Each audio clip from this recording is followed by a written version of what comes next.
All right, hi everyone. Welcome to this post-Thanksgiving edition. Believe in Bills. Adam Benigni of WGRZ TV, Sports Talk Live, Buffalo, and Sal Maiorana, Rochester, Democrat, and Chronicle. The holiday is in the rearview mirror. How'd it go, Sal? You were over here, right? You were in the Buffalo area. I was in Buffalo with my family. My sister she hosts everything because they have a nice big house in Clarence. So my wife and I and my son went. My two daughters are married. They had to be with their husbands' houses in Rochester here, so we didn't have them. But yeah, everything was good. Watched some football, ate way too much. Typical Thanksgiving, right? Yeah, right. Exactly. Well, I'm glad it went well. Ours was quiet, very, very nice, and hope everyone else who's watching this on whatever platform had a terrific holiday. All right. If anything, why don't we start with some good news here, right? Why don't we start off on a positive note? I know that's not necessarily on brand for you, but at the very least, in watching some football, the Bills did get some help on Thanksgiving Day. Well, yeah, I mean, the Bengals beating the Ravens, I guess that helps the Bills. I don't know. I'm a little worried about the Bengals right now because Joe Burrow is back, and they're going to have T. Higgins back probably for the Bills game, and maybe Hendrickson. All of a sudden, that team's got a chance in that division. I mean, if Pittsburgh loses to the Bills, they're only 2 games out of first place in that division. So I'm a little worried about them. But I guess for right now, yeah, it was better that the Ravens lost that game, and then obviously the Chiefs losing. That was great for many different reasons. One of them being it is good for the Bills, but it's good for the world that the Chiefs lost. So the rare time when you're rooting for the Cowboys was Thursday afternoon. So that was good. All right. So there's that. And then Sean McDermott addresses the media here on Friday, and the injury news breaks that they're going to be without both starting tackles in Dion Dawkins and Spencer Brown, along with Terrell Bernard and Curtis Samuel. But I mean, the fact, given what this team has faced, where they've struggled, especially coming off that loss in Houston, right? To have both starting tackles out, to say that's a huge hit is an understatement. Yeah, it is, Adam. I mean, Spencer Brown and Dion Dawkins are outstanding players. I mean, when I look at this Bills roster as this season has evolved, I've become more and more in the belief that it's a pretty average roster. It just is. But those are 2 of the players that I would consider very good. I think they have 2 stars, obviously Allen and Cook. They have some very good players, and I think Dawkins and Brown are both in that category. And then they got a bunch of guys that are guys, and I think that's kind of becoming very evident this season. So now you're going to lose 2 of the very good guys. It just feels, Adam, like this is a season that is just destined to be not good for the Bills. There's so many things that have conspired to kind of sabotage this season, injuries being a huge part of it. And then obviously I just talked about the roster just really has been, I think, pretty average this year. And this injury report that came out today, man, that just looks ugly. I don't know what you're going to do. I mean, Ryan Vandemark, and then one of Chase Lunt or Tylen Grable, who hasn't played all year. Man, that's an ugly situation against it. Just feels like it's not meant to be for the Bills this season, Adam. Yeah, an ugly situation on the road against a team, obviously. I mean, the name Watt comes to mind, some very talented pass rush opponent type, these matchups obviously swing heavily in Pittsburgh's favor right now. And then you have the situation at receiver as well. Yeah. I mean, it's a numbers game right now. You would assume Keon Coleman's going to come back, right? You've got the addition of Brandon Cooks, which is a separate topic. I mean, they're doing whatever they can to address that situation. But what already was challenged from a matchup standpoint has been a problem all year long. The way it's shaping up is going to continue to be in this matchup against Pittsburgh. Yeah, I mean, now you're right. It's a numbers game at this point. I mean, they're going to have no Curtis Samuel, and Josh Palmer. He started practice on Wednesday, and then he's gone from, I think he did not practice on Thursday. He'll be limited today, McDermott said, but he's going to be questionable for the game. And that ankle injury clearly is a problem. So if he can't go, I mean, they're down to 4 guys, Adam. Brandon Cooks, who hasn't even played for them yet, will have to play, which I figured he would. Khalil Shakir, Tyrell Shavers, and they're going to have to put Keon Coleman back on the field. That's 4.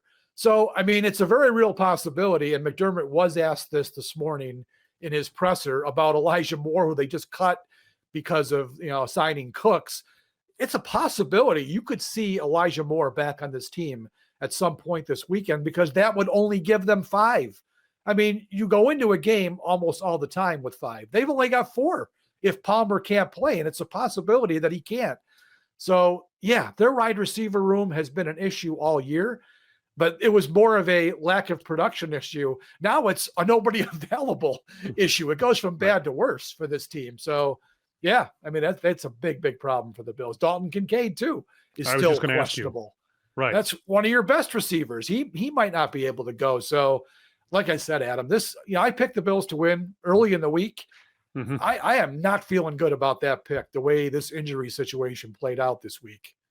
Yeah, FanDuel has that line along with others. The Bills now, I think they were originally 4-point favorites. Now that's down to 3, and we'll see where that goes between now and Sunday at 4:25, given the injury update. We're recording this not long after McDermott provided that official update. He was on WGR earlier, and then obviously met the media as well. So let's talk about 2 things receiver-wise. Brandon Cooks, we haven't spoken since they were able to sign him. And again, that's not a practice squad signing. He goes straight to the 53. Right. I mean, he's a veteran, right, who was fast, and obviously, given his age, has probably lost a step or whatever. I don't know that he necessarily solves their problems, but at least he's a guy with some experience and someone who maybe can step in and contribute in some meaningful way. Yeah, I mean, look, Adam, he has been a very good player in the NFL. He's got 6 1,000-yard seasons, I think, over a 10-year career. He's bounced around a little bit, but he has been a productive player. But he is 32 years old now, and with the Saints this year, he really wasn't much of their attack. And I think he was targeted 25 times in how many games that was that he played for them. Now, granted, he's got Spencer Rattler and Tyler Shuck throwing the ball to him, so I would think that he might be able to do a little bit more if they can involve him with Josh Allen throwing the ball. But again, I mean, Adam, we're in late November here. This is the kind of guy that's going to be available at this time of year. He managed to weasel his way out of the Saints contract. He wanted to get out of there. They appeased him because they're going nowhere. So Bills jump on him. Good. I'm glad. I mean, I'm glad they're trying. They're still trying to be better at that position. And I would think he comes in, and when you look at who they got left, Adam, he might be one of the best guys they have, given who's available this week. So, I mean, yeah, he's going to jump right in there, and they're going to give him some kind of package to play with. But is he going to be a true difference maker? Is he going to be that guy that's going to stretch the field vertically? Yeah, they might send him downfield a few times, like they tried the one time with Mecole Hardman before he got hurt. But am I expecting a huge difference? No, he'll be another guy in a room full of guys. So, hey, give him credit for trying, but it's just not going to make a whole lot of difference. Let's touch on Keon Coleman briefly. Don't have to spend a lot of time on him, but because he's been such an ongoing storyline, and we had spoken with Andre Reed. If anyone, by the way, hasn't listened, Andre Reed has a relationship with Keon Coleman, and we had him on earlier this week on Tuesday. So if you want to check out that podcast, it's pretty insightful stuff from a Hall of Fame receiver who didn't necessarily go easy on Coleman in that discussion. Kind of gave some pretty good insight as to where things stand, and used the term disconnect, right? That he thinks that he understands what he has to do, but there's some type of disconnect there, and Andre wouldn't define it beyond that. Anyway, give that a listen here and Believe in Bills. But in the meantime, I would think anyway, I mean, now it's a numbers game like we've talked about. I would think anyway, Sal, that after 2 games, you would want to see if this kid or how this kid is actually going to respond to being benched. That I would think, regardless of the situation, they would have probably brought him back anyway. Do you agree with that? Yeah, I mean, I do. They've made their point. They hope that it's finally going to hit home with him. It's his 3rd disciplinary issue, but this is a big one. I mean, the other one it was 1/4 of a game, and then the last one before this one was, the first series, big deal. This one was 2 games, and McDermott made it clear that the first week was disciplinary, and then because they had the short turnaround, they weren't going to upset the apple cart and jam him back into the lineup. So I think he'll be in this week. Well, there's no doubt he will be because they have no numbers, but it is time to get him back on the field. And these last 6 games, no matter what happens to the Bills season, these are huge 6 games for Keon Coleman's career. He has got to step up and show that he has learned his lesson, and he's going to put his nose to the grindstone, using these cliches, but they're all true in his case. He's got to get back up there and start showing that he can be a productive member of this team moving forward. Because if he doesn't, Adam, would you be surprised in the offseason if they just moved on from him, whether they try to trade him for a 7th round pick or whatever? That would not surprise me at all if these next 6 weeks, assuming he plays, don't go well for him. It's a big period for him to show something. So, Bill, for the Bills' sake, I hope he does, because they really need him to be a good player now. Yeah, and if he's going to step up, you want to benefit from that, right? You've done everything you possibly can to motivate him using, drastic measures in a 2-game benching. So let's see what the kid can do coming out of that. I agree with that 100%. You want to check out Sal's work at the Rochester Democrat and Chronicle. He's got his game preview up with his pick and everything, and I glanced at that this morning, and something that you and I have talked about, and I thought you outlined it extraordinarily well with some very interesting statistics, just in terms of how extreme this has become. Turnovers and sacks, right? I mean, those areas they really have to. I mean, Allen takes 12 hits, sacked 8 times against Houston. The issues on the offensive line only accentuate this in terms of the injuries the Bills are facing. And turning the football over, at least 3 in 3 straight games? You've got to go back to the Jim Kelly era, right?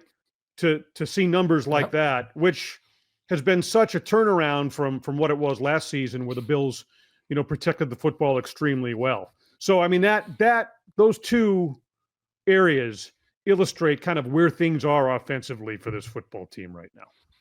Yeah, I saw that stat. Somebody had it on Twitter. I admit that was not my stat, but I went back and checked it then to make sure it was real. And it was the middle of Kelly's rookie season. And in fact, they had 4 games in a row with at least 3, the last of which was the game in Tampa Bay. That was the last game for Hank Bull. They fired him, and Marv Levy took over, and the turnover stopped once Marv came in, Mr. Preaching turnovers. So yeah, we're going back almost 30 years. No, 40. What is that? 40 years? 40 years. Yeah. My math's terrible. It's about 40 years since they had a stretch where they had 3 turnovers in 3 straight games. So that's been horrendous. It is not something the Bills have done for several years now. They've been very good at that. So that's got to stop. And then, the sacks, Adam, there's been multiple reasons. We're not going to blame it all on the offensive line. Last week alone in Houston, you could probably blame 3 of those on Josh Allen, because he worked himself into a sack. Part of it's because the receivers aren't getting open. He's got nowhere to go. He gets sacked. And then a couple of them were offensive line related. So, and now they don't have their 2 tackles. So Sacks are a problem. I said this, I don't know if I said it on our show. I know I wrote it somewhere, or maybe I said it on the radio. I don't know if you've noticed, Adam, but it doesn't look like, to me, Allen has been quite as explosive when he gets out of the pocket the way he once was. And I'm not saying that he's slowing down at age 29, but it just doesn't seem like you think back to that memorable play against the Chiefs last year. It just feels like we haven't seen that type of play from Allen, where he's in trouble, but he just gets out and goes, and he's going to make the first down regardless. It just seems like that play's been lacking a little bit, and I'm not sure what the reason for it is, but he's had to do it because he's been under pressure so much, but he hasn't made those great explosive plays that we're used to seeing him make. So the result is he's 28 sacks. They've already doubled the amount of sacks he had all of last year in just 11 games. So that's a problem. And I don't know where it's going to get better with 2 offensive tackles out this week. That's ugly. That's a scary situation. Yeah, you don't necessarily know the reason. And I don't know if he's been asked that directly. I haven't seen him respond to that. And I don't know what you could necessarily read into his answer. I do think he's frustrated with the receivers he has. I think he's a supremely confident player, but I feel like there's a confidence / frustration issue brewing there. The what are we doing cutaway on the sideline at Houston. I mean, it's all, like I said, when I referred to these numbers, I said it's an indication of where the offense is. And you illustrated that point perfectly. It's not just about the offensive line or Josh Allen per se. It's a combination of factors where they're coming up short on the offensive and teams are exploiting them. Defenses are exploiting them in terms of where things stand with that Buffalo offense. How much do you worry about as Allen approaches 30, the wear and tear issue on him, given his style of play?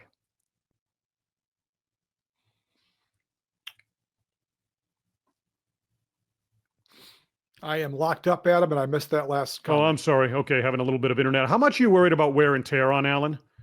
Yeah, I mean, look, obviously you do worry a little bit about it. He's got the elbow issue now. I mean, he practiced all week, but he even made reference to it that he did get banged up in that game. He also had the shoulder from that game. Well, I think it's the left shoulder, right elbow, throwing elbow.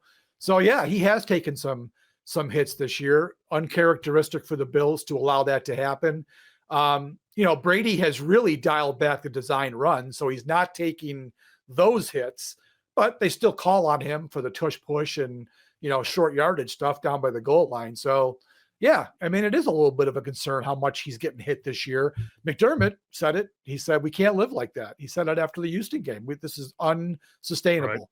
Right. He is a tank. The guy's built like a tank. He's missed 4 games in his career. That was back in his rookie year. He's played every game since that he wasn't, sat out because of a, end of season resting type of thing. But yeah, I would say that when this season's over, Adam, he's going to be as sore as he's ever been probably this year. Opposite him will be Aaron Rodgers in this game, coming off the fractured wrist. I mean, that's going to be a sort of a marquee matchup, right, that the network will promote, and the NFL, Allen versus Rodgers. And look, Rodgers, he doesn't necessarily scare me at this point. Yeah. He's not the player he once was, obviously, although he has been effective for the Steelers, and, he's wound up being a guy they want to try and keep. What's your take on where things stand with him? Yeah, look, Rodgers is, still a very good player. He's a future Hall of Famer. I think he has the lowest completion air yards per attempt in the league. It's 3.8. He's basically conducting long handoffs is what he's doing. Does not throw the ball downfield at all, despite the fact that he has DK Metcalf, who could be an explosive player if they actually tried to do that. So you're going to see a lot of short passes. His main concern, Adam, just seems to be don't get hit, right? He's 42 years old next week. I think he just wants to avoid getting hit at all costs. I think you and I can both agree that I'm not too worried about their passing game. It'll be their run game that's going to be the key for the Steelers this weekend. And they're not a great running team, but they're playing the Bills defense. And we know the Bills are not a good run defense. So I think they're going to try to attack them on the ground. Rodgers will throw short passes to keep the Bills honest, but that's how they're going to play offense. I'm not too concerned about Rodgers beating them with his arm. I think he has, I want to say 6 games this year. I think it was 203, 6 games of 203 or fewer yards passing. They're just not throwing the ball. They're letting him be kind of a game manager, and they're relying on short passes, running game, and then their defense. But their defense hasn't been that good, which is why they're 6-5.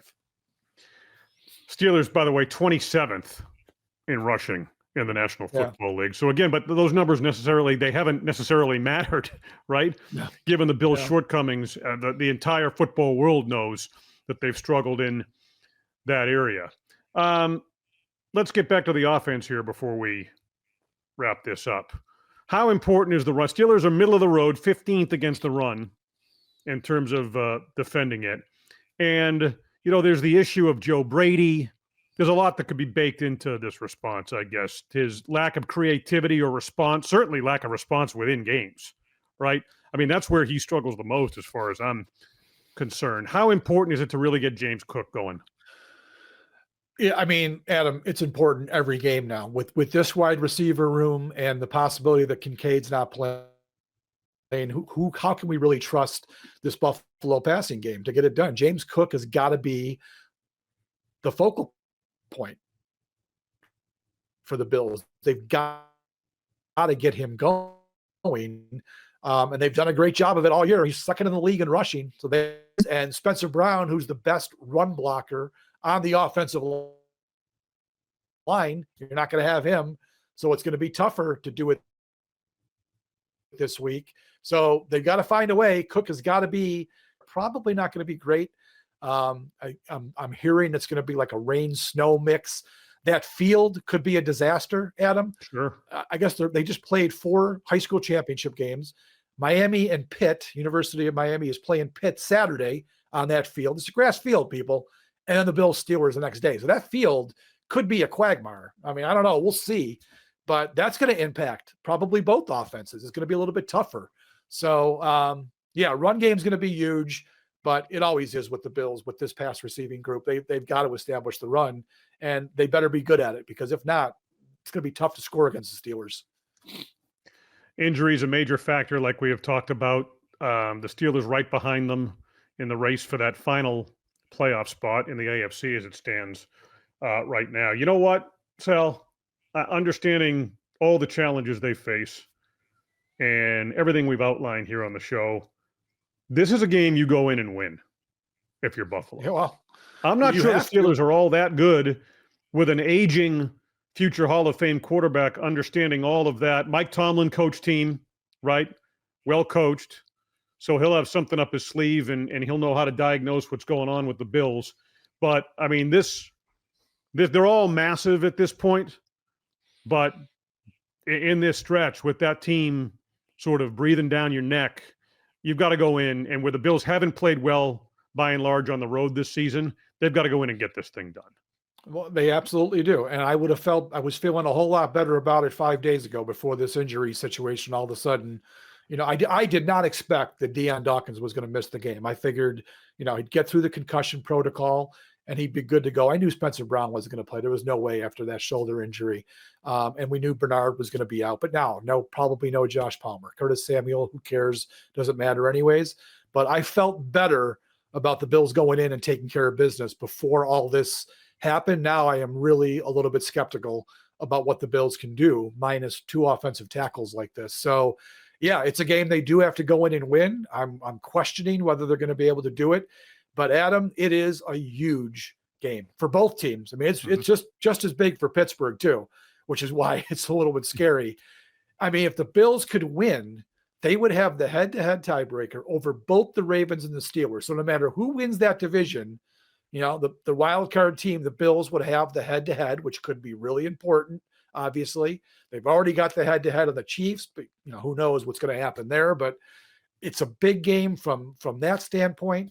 But it's also, they got to get to 8-4. They got to bank a few wins, and this is definitely a game that they could go in and win. So take care of business, like you said. They've got to get it done. If they don't, I'll tell you what, man, we're going to be talking next week, and I will probably be telling you that I am questioning the Bills' viability as a playoff team this year. If they don't get this one, I think there's a real chance the Bills might miss the playoffs. Well, especially with Cincinnati, right? And kind of the resurgence, what we're seeing there. And that's been a tough.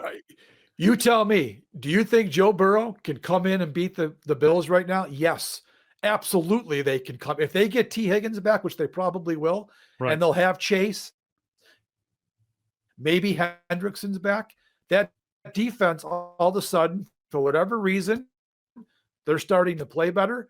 The Bengals will and win that game. So, yeah, they need to beat the Steelers. Yeah, I mean, that just looking ahead, I mean, referencing Cincinnati's traditionally been a very tough matchup for them, right?